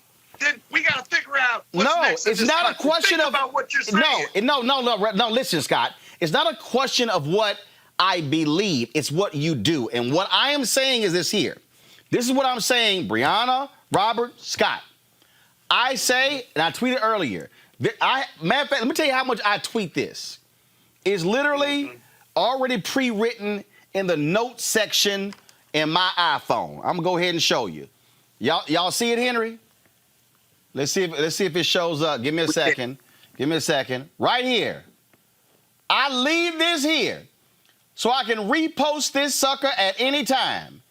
Ignore all presidential polls.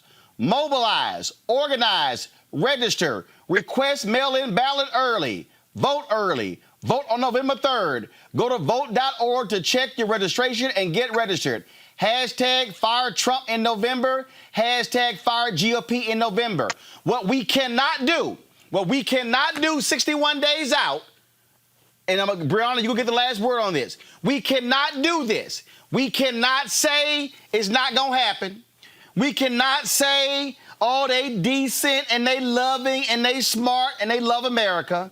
We cannot say, oh, it's locked in. No. We have to operate as if Joe Biden is down 10 points and you got to hit every message, every point, counter every lie. Brianna, go ahead. And we are going to do that. That's all I'm Scott, saying. Brianna, go ahead. Brianna, go ahead. You just always. No, because you keep interrupting. Brianna, go. Brianna, you keep muting your... Go. Stop, Brianna, you keep muting your button. I don't know why. Unmute your button. There you go. Sorry. Hey. Okay, Scott, stop talking. You know? Scott, stop talking. Brianna, Scott, mute your button. Brianna, go ahead. Yeah, no, I think that energy is very, very important. So I agree with you. Only poll that matters is the poll on Election Day. We've seen time and time again that these polls get it wrong. And so we need to really, put our blinders on and focus. So I do agree with that. I do think that there needs to be some sort of energy. We talked in the beginning about Black men and how it really, came out in droves for Obama, but also young people. We need to make sure that young people do not sit out. And that's the energy that the campaign needs to force people to want to go vote, to force people to understand that this change is needed, right? And so having more social media presence with young people, engaging them is very important because these ads really don't reach young people. No, go ahead. Well, actually, you said got it, so I was like, oh wait, he's gonna come out like Scott. No. Here's the deal. Ads do reach young people, but the point is this here. What I'm saying is we're living in a different world, a total digital world. You're not having events. You're not having concerts. You're not having all the typical political events. You're not having massive rallies. And so it's gonna be each one teach one, each one reach one. I am my brother's keeper. I am my sister's keeper. That's the only way. I got to go to break. We come back. We're going to talk with the father of Jacob Blake and attorney Ben Crump right here on Roland Martin Unfiltered. Back in a moment. You want to support Roland Martin Unfiltered? Be sure to join our Bring the Funk fan club. Every dollar that you give to us supports our daily digital show. There's only one daily digital show out here that keeps it black and keep it real as Roland Martin Unfiltered. Support the Roland Martin Unfiltered daily digital show by going to RolandMartinUnfiltered.com. Our goal is to get 20,000 of our fans contributing $50 each for the whole year. You can make this possible. RolandMartinUnfiltered.com. As our community comes together to support the fight against racial injustice, I want to take a second to talk about one thing we can do to ensure our voices are heard. Not tomorrow, but now. Have your voices heard in terms of what kind of future we want by taking the 2020 census today at 2020census.gov? Now, folks, let me help you out. The census is a count of everyone living in the country. It happens once every 10 years. It is mandated by the U.S. Constitution. The thing that's important is that the census informs funding, billions of dollars, how they are spent in our communities every single year. I grew up in Clinton Park in Houston, Texas, and we wanted new parks and roads and a senior citizen center. Well, the census helps inform all of that and where funding goes. It also determines how many seats your state will get in the U.S. House of Representatives. Young black men and young children of color are historically undercounted, which means a potential loss of funding of services that helps our community. Folks, we have the power to change that. We have the power to help determine where hundreds of billions in federal funding go each year for the next 10 years. Funding that can impact our community, our neighborhoods, and our families and friends. Folks, responses are 100% confidential and can't be shared with your landlord, law enforcement, or any government agency. So please take the 2020 census today. Shape your future. Start at 2020census.gov. All right, so a lot of y'all are always asking me about some of the pocket squares that I wear. Now, Robert don't have one on. Now, I don't particularly like the white pocket squares. I don't like even the silk ones. And so I was reading GQ magazine a number of years ago, and I saw this guy who had this pocket square here, and it looks like a flower. This is called a shibori pocket square. This is how the Japanese manipulate the fabric to create this sort of flower effect. So I'm going to take it out and then place it in my hand so you see what it looks like. And I said, man, this is pretty cool. And so I tracked down, it took me a year to find a company that did it. And so they make these about 47 different colors. And so I love them because, again, as men, we don't have many accessories to wear, so we don't have many options. And so this is really a pretty cool pocket square. Now, what I love about this here is you saw when it's in the pocket, you know, it gives you that flower effect like that. But if I wanted to also, unlike other, because if I flip it and turn it over, it actually gives me a different type of texture. And so therefore it gives me a different look. So there you go. So if you actually want to get one of these shibori pocket squares, we have them in 47 different colors.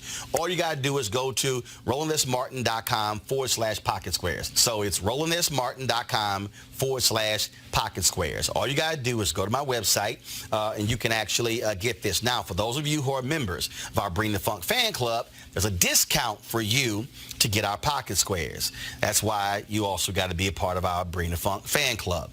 And so that's what we want you to do. And so it's pretty cool. So if you want to jazz your look up, you can do that. In addition, y'all see me with some of the feather pocket squares. My sister, who's a designer, she actually makes these. They're all custom made. So when you also go to the website, you can also order one of the customized feather pocket squares right there at RolandSMartin.com/pocket squares. So please do so. And of course, it goes to support the show. And again, if you're a Bring the Funk fan club member, you get a discount. This is why you should join the fan club. Vice President Joe Biden and his wife Jill Biden will be traveling to Kenosha, Wisconsin tomorrow to conduct a series of discussions with community organizers. They'll also meet with the family of Jacob Blake, the brother who was shot 7 times in the back by Kenosha, Wisconsin police. Joining us right now is his father, Jacob Blake Sr. Jacob, glad to have you on Roland Martin Unfiltered. Thank you, Roland. I appreciate the invitation. First off, sir, Donald Trump came to Kenosha, spent more time talking about law enforcement. The White House apparently said they reached out to your family pastor. Y'all said, we don't have a pastor. Now you have the Bidens coming tomorrow. Do you believe that the conversation should really be one that's focused on meeting with community and not law enforcement? I missed that whole last thing there, brother. I'm sorry. No, the phone keeps ringing off the meat rack. I didn't. Yeah, what I said is, if Trump came there, did not meet with the community or did not meet with the family, and then of course you have Biden coming. Shouldn't the focus be meeting with the community and the family, because the shooting of your son is what sparked this, as opposed to meeting with law enforcement and saying, oh, I'm going to pat you on the back? Well, I don't want to get poo, but in my humble opinion, when you relate things that you relate, you call my son a putt. How would that make any father feel if you connect your child to a putt? Mm-hmm. You previously had a conversation with Biden and Senator Kamala Harris, and you described it as talking to. I can't use exact. I can't remember exact words, but you said it was a familial conversation. It was as though I was one of my uncles, man. I know that sounds crazy, Roland, but for 58 minutes, he stayed on the phone with us, and he didn't rush the conversation. He talked about my son. He talked about changing policies. He talked about my family. It was like he didn't have to be told what to say. It was like he was an old school rapper, man, coming off the top of his head, man. You said policy. The Wisconsin legislature, the governor wanted them to meet to pass some police reform bills. 30 seconds, they opened. 30 seconds later, they closed it. Again, Roland, my comments are not going to be political because all I care about is my son. Mm-hmm. At this particular time, now when my son gets out of the woods and I'll make political statements and I'll make sure I call the 06 and tell him. Indeed. How is he doing? How is he doing physically? He's doing better, brother. He's doing better. And I appreciate you asking because some kind of way his health is being lost in a circle. They're not, it's like they don't even register what they've done to mine. Earlier, he was handcuffed. Have they removed those handcuffs? He was shackled, bed. Now, the boy is paralyzed the waist down, but he was shackled to the bed by his right leg. I've never been so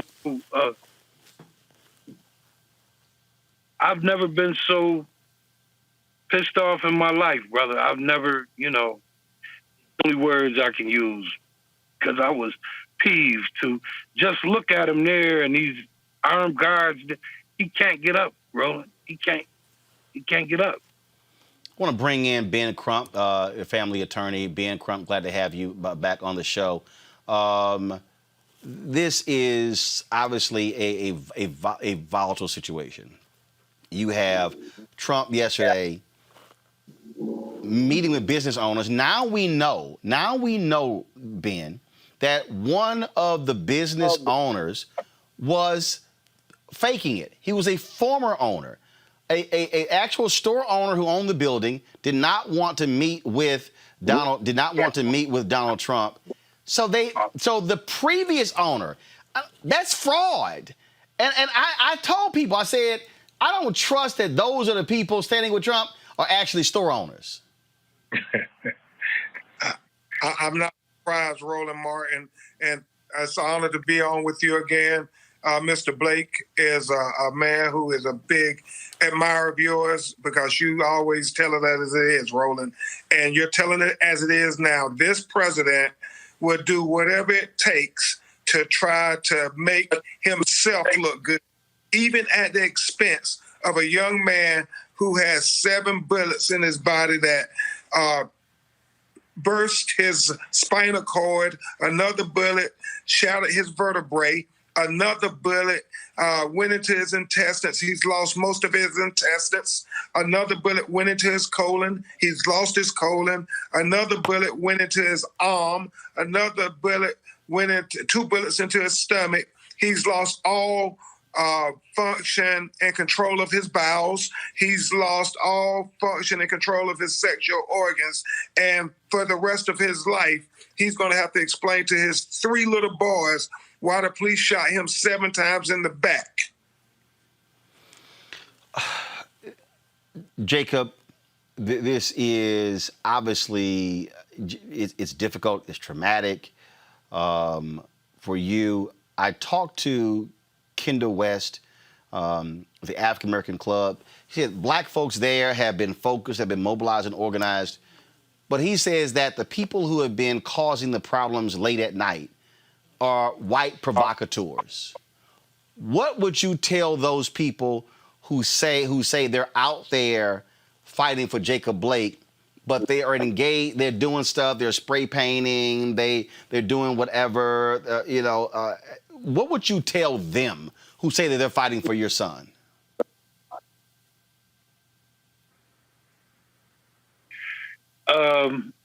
You can't be fighting for my son if you're doing any violence. If you're tearing up or destroying, you can't be doing it for my son, because no blessings come from that. No blessings at all. I call for peace here in Kenosha. And I make no mistake, I call for peace, but not forgive that officer for shooting my son 7 times in his back. I did not forgive the system that is set up for them and the system that is set up for us. I don't forgive anybody for anything. Now, I may believe in an eye for an eye and a tooth for a tooth, but I believe in unnecessary violence. Ben Crump, I'm going to go to you. The vice president is coming there with his wife. What will you say to him? But more importantly, what must he do in speaking to this nation as it relates to this case as well as others? Roland, he has to speak to this COVID-19 pandemic that African Americans are dealing with in America. See, the rest of America just has to deal with COVID-19 pandemic. We got to deal with the racism and discrimination that comes along with the COVID-19 pandemic. And he has to speak about reform and legislation to prevent these extrajudicial killings of black people in America. Seems like every other week, Roland, we're dealing with one in Los Angeles now. I mean, there's a hashtag happening quicker than we can keep up. So when he's talking to Jacob Blake Sr. and his family about justice for Jacob, encompassing in that should be justice for George Floyd, for Breonna Taylor, for Ahmaud Arbery, for Dijon Kinsey, for all of these people who have been killed unnecessarily and unjustified, because we dispute what Attorney General Barr says when he says there's no systematic racism in policing in America. It is evidence after evidence, body after body. And that's the last question I have for you, Jacob Blake Sr. To hear the Attorney General of the United States in an interview today dismiss, this is not a major deal out here. He said there were 10 cases last year of unarmed black men being shot by cops. There's no systemic racism. Your response to that? Once again, I have to refer you back to my answer to that question, because if I comment, then I'm becoming a political pawn. So I'm not going to comment on anything that any politician does or says. Well, I ask you this then. For the last question. There are people around the country who are paying attention to the story. What do you want them to be doing, whether they're black, whether they're white, Latino, Asian? I mean, it doesn't matter. What do you want people who are not outside of Kenosha, Wisconsin, to be doing when it comes to what took place with your son and other shootings? I want people to support change. I want them to support a rebuke of these two systems of justice.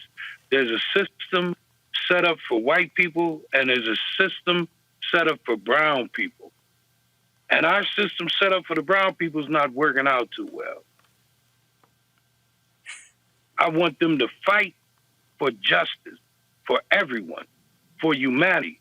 Justice for humanity is more important than justice for a person.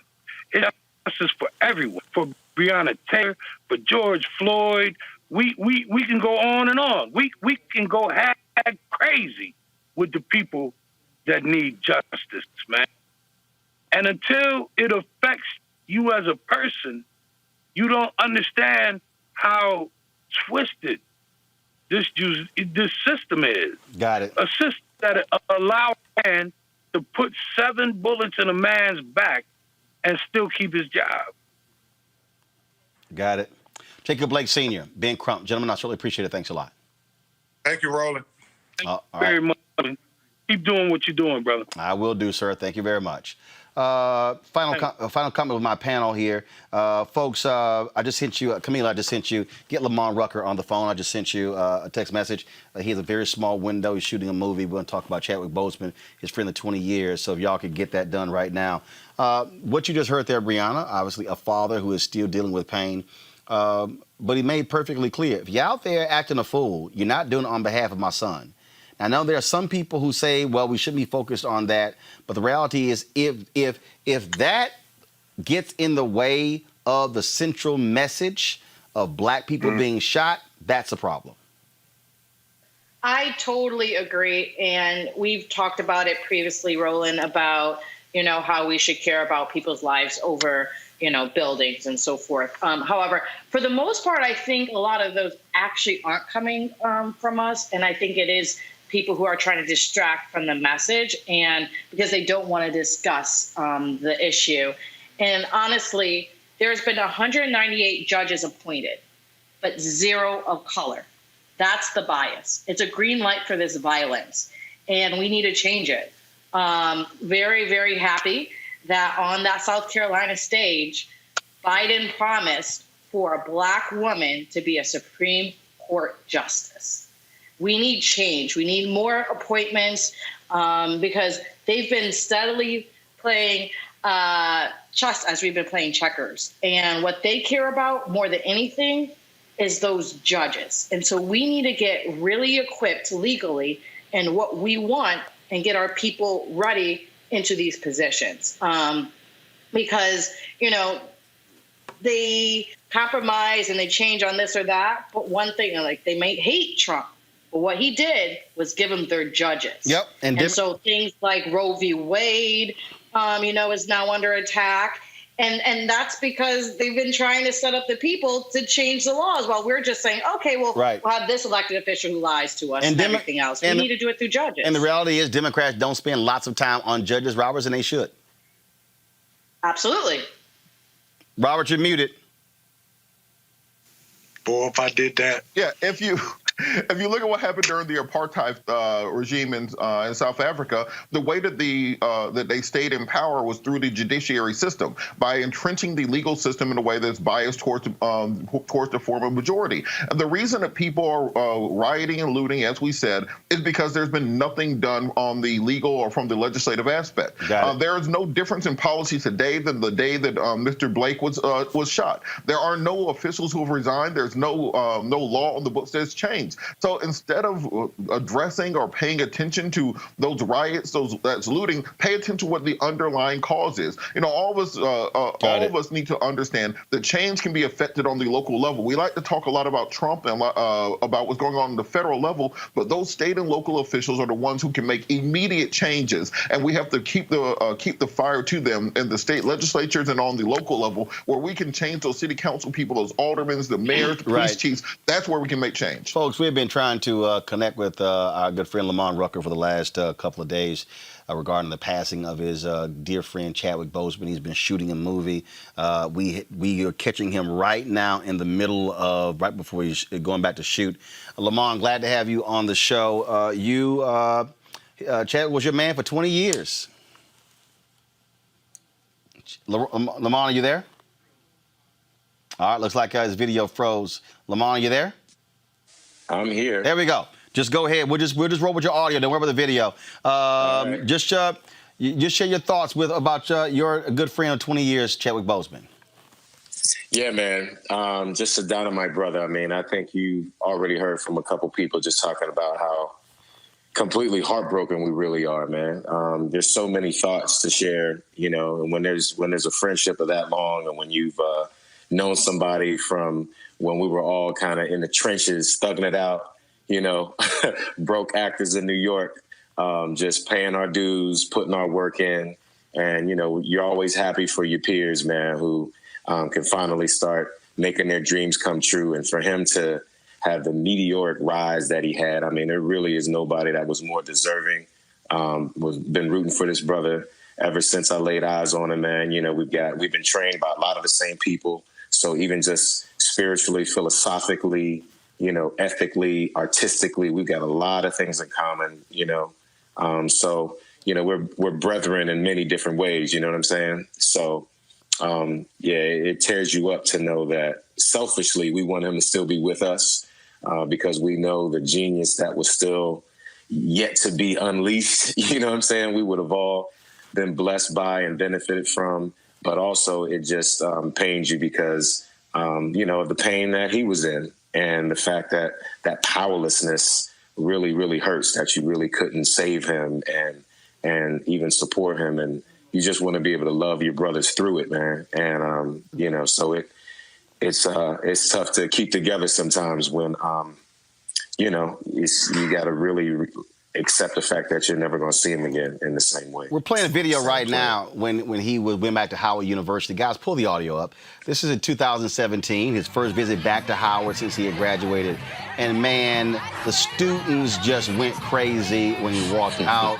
And he just ate it up. He was just, he was feeling it and was just blown away by their reaction. Yeah, I bet. I mean, what greater pride than for one of your own, right, to come back, especially after, doing the work that he did that was so impactful. I mean, when so many other people finally knew that this guy was even here, he just took this thing by storm, man. He just grabbed this industry by the throat and did it with such beauty and class and grace, man. He really is just the epitome of what I love about us, man, what I love about Black people, what I love about Black men, what I love about myself, what I love about you, what I love about my father, you know what I'm saying?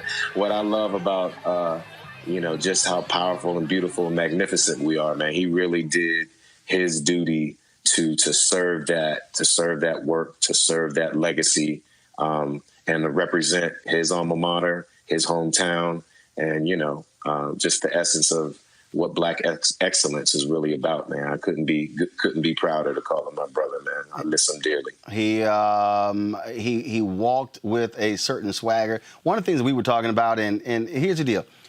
Chadwick Boseman was not a heartthrob. What I mean by that is when people talk about, oh my God, how they view actors. I mean, and he wasn't. And he was, and his deal is, but he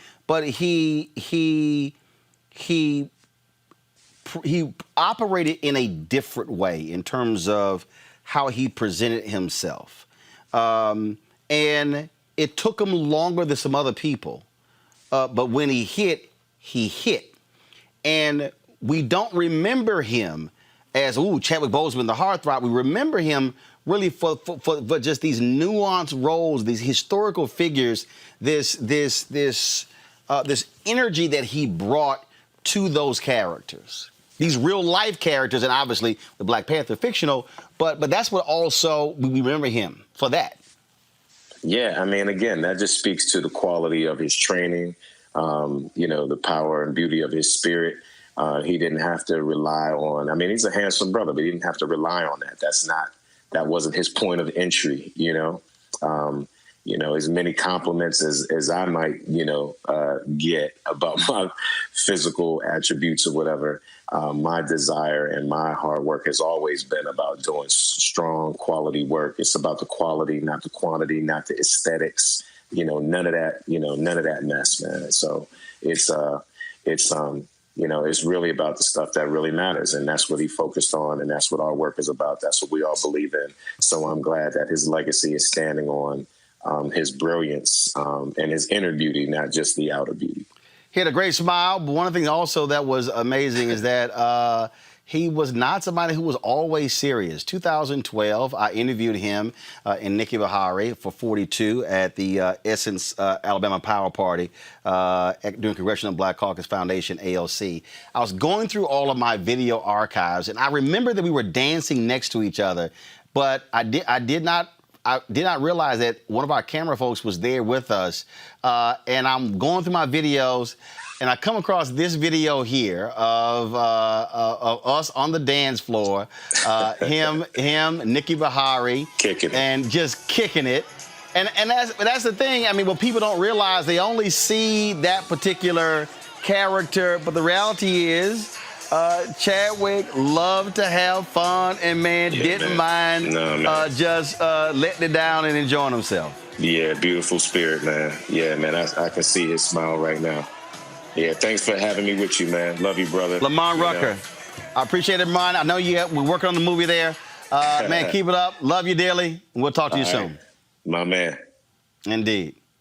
So we appreciate that, Lamont Rucker sharing it with us. Let me thank our panel, Scott Bolden, Robert, as well as Brianna. Thank you so very much for joining us for today's show, folks. We're going to end the show this way. In a second, I'm going to play that interview with Nikki Bahari and Chadwick Boseman for the movie 42. Tomorrow, I'll have for you the interview that I did with him for the movie Get On Up, where he played James Brown. And so, guys, get that video set up. If you want to join our Bring the Funk fan club, your dollars make it possible for us to do this show, for us to be able to present the kind of content that you're not going to find anywhere else. If you want to join our Bring the Funk fan club, you can give via Cash App, PayPal, Venmo. You can also mail it in. That's important because, again, we are about you, representing our people and our interests in everything that we do. Cash App is $RM Unfiltered, PayPal.me/R Martin Unfiltered. You have Venmo.com/RM Unfiltered. You can send a money order to New Vision Media, NU Vision Media, Inc., 1625 K Street Northwest, Suite 400, Washington, D.C., 2006. Our goal is to get 20,000 of our fans to be members of our fan club. We're over 11,000 right now, so we want you to become the latest one. Tomorrow, I'll read some of the people who have sent us checks, and so please, we want you to do that. Also, go to vote.org to remember, check your registration and get ready. And, of course, fill that census out, census2020.gov. We'll end the show. Again, this is my interview 8 years ago with a very young Chadwick Boseman and Nikki Bahari promoting the movie 42, where he played Jackie Robinson. I'll see you guys tomorrow. All right, well, first off, you are playing iconic figures. This is not a normal movie when you talk about playing Mr. and Mrs. Jackie Robinson. So talk about that. What does it mean for you to be able to step into these roles?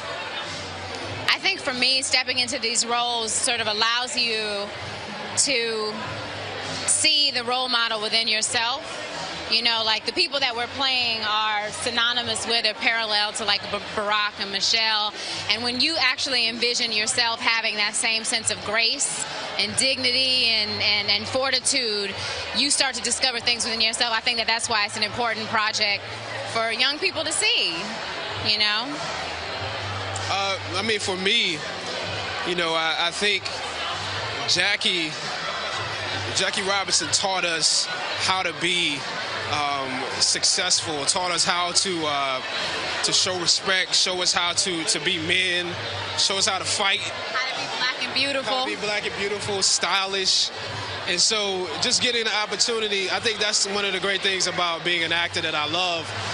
You know, as an actor, maybe you didn't study to be a doctor, but you can be a doctor in a film or on TV, and maybe you didn't play baseball, but I get to go to spring training for 3 or 4 months and learn from pros how to play baseball. And so just getting that opportunity to live that and be that and embody it and allow that to inform my own life, I mean, that's the reason why you do the job. Clearly, we are living in an age where you have the first, in terms of the first black president. breaking down these type of barriers. You're portraying a couple who had to deal with being the first. What about having to go back into history, being able to tell this generation that you might have thought it was difficult for President Obama to deal with being the first? That ain't nothing compared to what Jackie Robinson and Rachel Robinson had to deal with. I think that the situation, I think that what we're doing is not making comparisons so much as saying and bearing witness to the fact that nothing is insurmountable. And like anything that you're facing, you can actually overcome with support and diligence and, you know, a sense of yourself. I think that's what we're saying ultimately. Well, it's definitely topical. You know, Jackie Robinson is topical because of Obama. It's the perfect time to do it. You know, it's the perfect time to do it during a campaign season. Perfect time to do it while, you know, things are not as easy for him as a candidate as they are for other people. And so I think, you know, although playing president, being the president and having to have that responsibility, seeing how the little things were such a big deal. You know, going to, you know, a lunch counter, going into a Jim Crow bathroom or a water fountain, and even just playing baseball, something that seems small, like how that is such a big deal, lets you know how far we've come. I mean, that's what it means to me. Well, I'll tell you, I've done some stuff for the Jackie Robinson Foundation, speaking to their scholars. I got a chance to do some stuff for Rachel Robinson, and so we certainly look forward to 42. And we also tell everybody, just like we supported Red Tails, just like we supported Jumping the Broom, on my show, even though it's a political show, we spend lots of time making sure our audience understands one of the reasons why we have to support films that tell our stories, because if we don't, bottom line is we know what's going to happen when that next project comes around and somebody says, we remember the last movie. And so we look forward to it, and we'll do all we can to push it as well. We appreciate it. Thanks a lot.